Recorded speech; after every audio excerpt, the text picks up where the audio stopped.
یہ میرے پاس قدوری شریف ہے کہ متن قدوری شریف کا ہے، اور حاشیہ جو ہے یہ شیخ الحدیث علامہ عبدالرزاق نصرانی صاحب رحمہ اللہ تعالیٰ علیہ کا ہے، اور بڑا کمال حاشیہ ہے جس میں ہم سنتوں کے حوالے سے وضاحت کر رہے تھے، اور جو ہم نے پیچھے بتایا تھا کہ یہ جو صاحب قدوری ہیں ان کے ذکر سر کا مسح کرنا، سر کا مسح کرنا یہ مستحب ہے،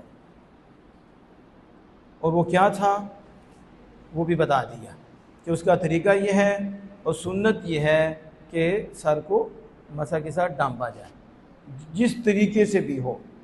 اس کے آگے ہے ترتیب، وضو میں ترتیب کا کیا حکم ہے، یعنی پہلے چہرہ دھونا، پھر بازو دھونا کونیوں سمیت، پھر سر کا مسح کرنا، پھر پاؤں کو دھونا۔ یہ کتنے فرض ہیں؟ 4 فرض۔ کیا ان میں ترتیب سنت ہے یا ترتیب فرض ہے؟ کیا کہا؟ اس میں ترتیب سنت ہے یا فرض ہے؟ یہ مثلا کہ پہلے چہرہ دھونا فرض ہے نا، لیکن پہلے دھونا فرض ہے یا پہلے دھونا سنت ہے، اور بعد میں بازو دھونا سنت ہے، یا جبکہ یہ فرض ہے دھونا لیکن چہرے کے بعد دھونا، ترتیب چہرے کے بعد دھونا اس کا یہ فرض ہے یا سنت ہے؟ مسح بازو کے دھونے کے بعد مسح کرنا یہ کیا سنت ہے، یہ ترتیب یا فرض ہے؟ اور اس کے بعد پاؤں کو دھونا چوتھے نمبر پہ، اس کے چوتھے نمبر پہ، یہ جبکہ پاؤں دھونا فرض ہے لیکن چوتھے نمبر پہ دھونا کیا سنت ہے یا فرض ہے؟ سمجھ آ گئی؟ اسی کو کیا کہتے ہیں؟ ترتیب۔ آپ کہتے ہیں وَيُرَتِّبُ الْوُضُوءَ فَيَبْتَدِئَ بِمَا بَدَأَ اللَّهُ تَعَالَى بِذِكْرِهِ، وضو کو ترتیب سے کرے، وضو کو، اور یہ ترتیب سے کرنا یہ مستحب ہے، یہ کیا ہے؟ اور آپ فقہاء کرام کو پڑھیں گے، انہوں نے کہا یہ سنت ہے، اور سنت بھی کون سی ہے؟ سنت مؤکدہ، سنت مؤکدہ۔ بعض لوگ ایک چیز کو دیکھ لیں اور بات کو نہ دیکھیں تو فیصلہ کر دیں، تو ہم کہیں گے کہ ان کے مطالعہ میں کمی ہے، انہوں نے مطالعہ نہیں کیا، انہوں نے شاید فقہاء کرام کی کتب کو نہیں دیکھا کہ موقف تو ایک نہیں ہوتا، ایک سے زیادہ ہوتے ہیں، لیکن ان میں کسی قول کو ترجیح ہوتی، ہر قول کو ترجیح نہیں ہوتی۔ آپ مستحب کا قول دیکھیں، آپ واجب کا قول دیکھیں، آپ مؤکدہ کا قول دیکھیں، لیکن دیکھا جائے گا کہ دلیل کس کی مضبوط ہے، پھر فتویٰ کس پہ ہے، راجح کیا ہے، مرجوح کیا ہے۔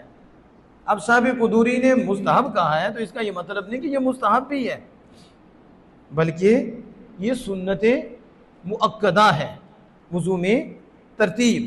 تو کہتے ہیں ایسے ترتیب رکھے جیسے اللہ پاک نے قرآن پاک میں اس کا ترتیب کے ساتھ ذکر کیا ہے۔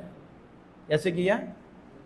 جس ترتیب کے ساتھ رب نے ابتدا کی ہے اسی طرح وضو میں بھی یہ ابتدا کرے، فیبتدیہ، یہ ابتدا کرے، بما، اس کے ساتھ جس کے ذکر کرنے کے ساتھ اللہ تعالیٰ نے ابتدا کی ہے، جس کے ذکر کرنے کے ساتھ اللہ تعالیٰ نے ابتدا کی، یعنی یا ایھا الذین آمنوا اذا قمتم الى الصلاة فاغسلوا وجوہکم وایدیکم الی المرافق وامسحوا برؤوسکم وارجلکم الی الکعبین۔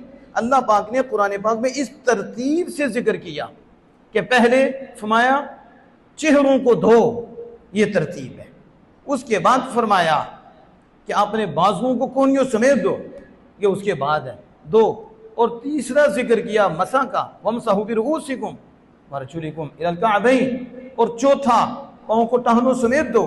جس طرح اللہ پاک نے اپنے ذکر کے ساتھ ان کا آغاز کیا ہے، اس طرح وضو کرنے میں بھی تم آغاز کرو، یعنی پہلے چہرے کو دھونا، یہ نہیں کہ پہلے پاؤں دھونا پھر چہرے کی طرف آنا، یہ سنت کے خلاف ہوگا اور سنت مؤکدہ کے خلاف ہوگا، اور یہ بھی برا ہے، سنت مؤکدہ کے خلاف کرنا۔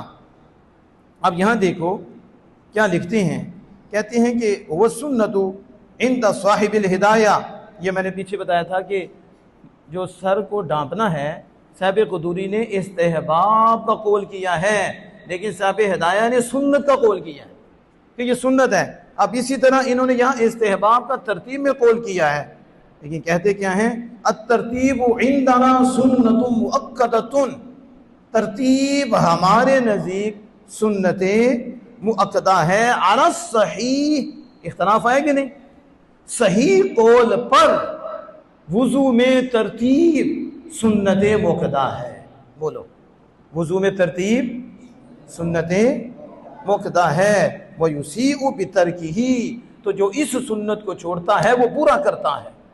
سنت مؤکدہ کا جو مقابل آتا ہے اسے اساءت کہتے ہیں، یاد حضرت ہے، سبحان اللہ۔ واجب کے مخالف جو آتا ہے وہ مکروہ تحریمی ہے، اور سنت مؤکدہ کے جو مقابل آتا ہے اسے اساءت کہتے ہیں، وہ پورا ہے، اگر بار بار کرے گا تو گناہگار ہو جائے گا۔